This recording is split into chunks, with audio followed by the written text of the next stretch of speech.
لیکن شب قدر کی ایک انفرادی خصوصیت یہ ہے جو حج میں بھی نہیں ہے، بڑی ذمہ داری سے عرض کر رہا ہوں، جو حج میں بھی نہیں ہے، جو رمضان شریف کے روزوں میں بھی نہیں ہے، اگر کسی کو شب قدر مل گئی تو انعام کیا ملتا ہے؟ آقا فرماتے ہیں اگر کسی کو شب قدر ملے اور وہ اس میں عبادت کر لے تو اللہ انعام کیا عطا کرتا ہے؟ جتنے گناہ کیا ہے وہ بھی معاف کر دیتا ہے، اور جو ابھی کیا نہیں ہے کرنے والا ہے اللہ اس کو پیشگی معاف فرما دیتا ہے۔ کتنا بڑا کرم ہے۔ لیکن شب قدر ملنا چاہیے اور وہ متعین نہیں ہے، لیکن ہم تو بس اللہ پر امید کرتے ہوئے جو ہے وہ شب قدر میں عبادت کرتے ہیں۔ اللہ فرماتا ہے خیر من الف شہر، یہاں تک آپ نے سنا، اب یہ 1000 مہینوں سے افضل ہے، برابر نہیں افضل ہے۔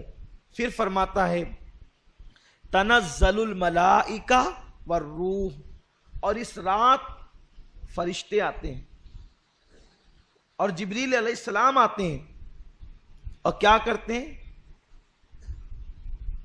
سلام ہی حتی مطلع الفجر، فجر تک وہ لوگوں کے لیے جو عبادت میں مصروف ہوتے ہیں سلامتی کی دعا کرتے ہیں، ان پہ سلامتی بھیجتے ہیں، انہیں سلام کرتے ہیں۔ تفسیر میں آتا ہے کہ یہ جو شب قدر ہے اگر اس کا اردو میں ترجمہ کیا جائے تو ترجمہ یہ ہوگا تنگ کر دینے والی رات، یا تنگ ہو جانے والی رات، یا تنگی کی رات۔ حیرت ہے، اتنی مبارک رات ہے لیکن اس کا اردو میں ترجمہ کیا ہے؟ تنگی کی رات یا تنگ کر دینے کی رات۔ تو اس کا نام تنگی کی رات کیوں ہے؟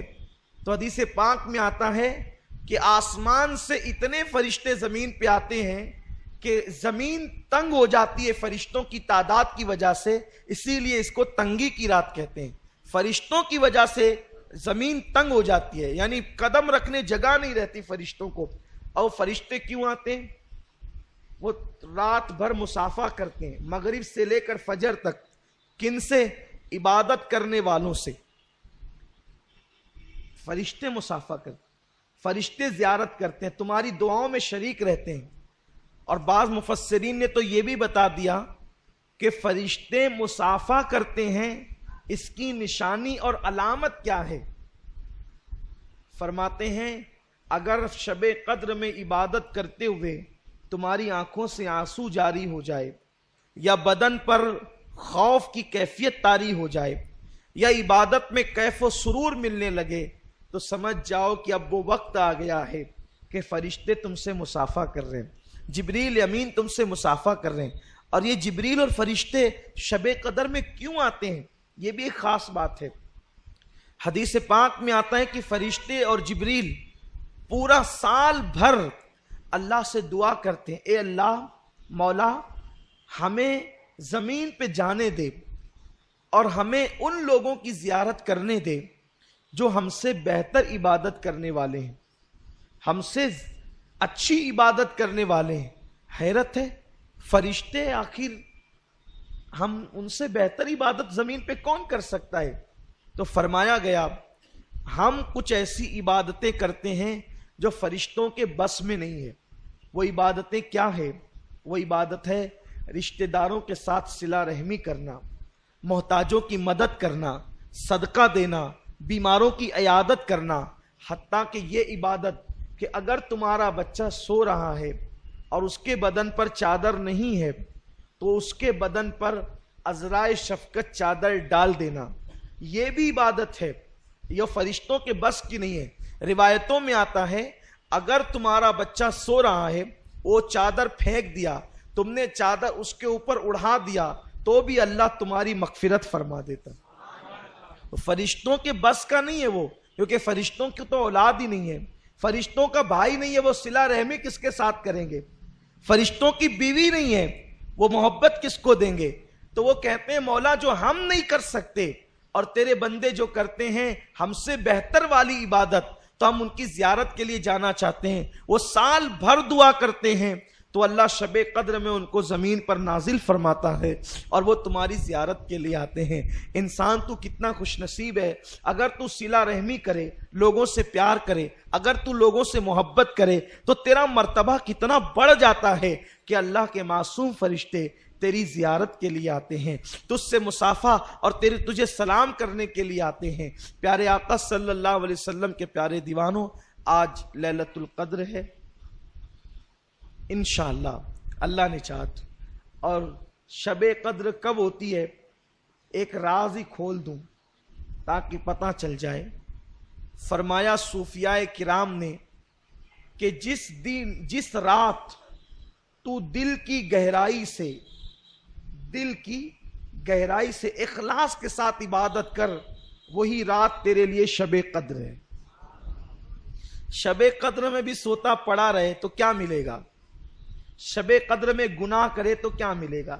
شب قدر میں ہاتھ باندھ کر نماز میں کھڑا رہے اور تیرا دل و دماغ کاروبار میں رہے تو کیا ملے گا؟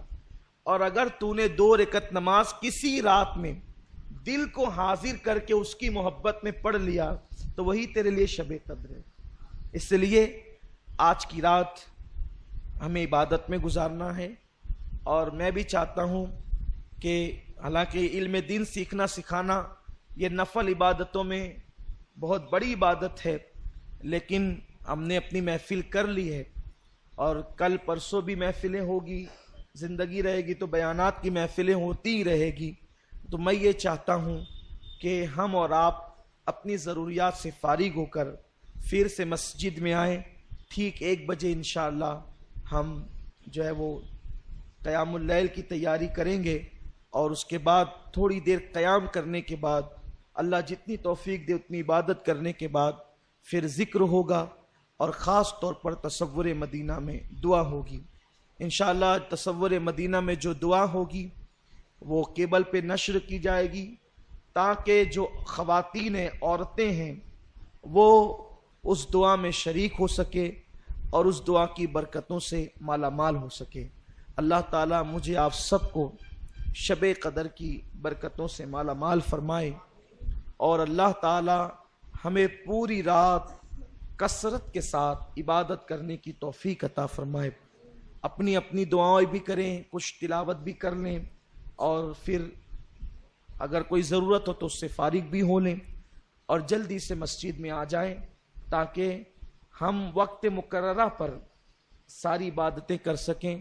کیونکہ شب برات اور شب قدر میں فرق یہ ہوتا ہے کہ شب برات میں نفل روزہ ہوتا ہے، کوئی رکھتا ہے کوئی نہیں رکھتا، اور پانی بھی پی لیا تو سحری ہو گئی، لیکن یہاں اعتکاف والوں کا بھی ہمیں خیال کرنا ہوتا ہے، تو ہمیں 3 بجے سے پہلے اپنی محفل ختم ہی کرنی پڑے گی تاکہ اعتکاف والے سحری کر لیں۔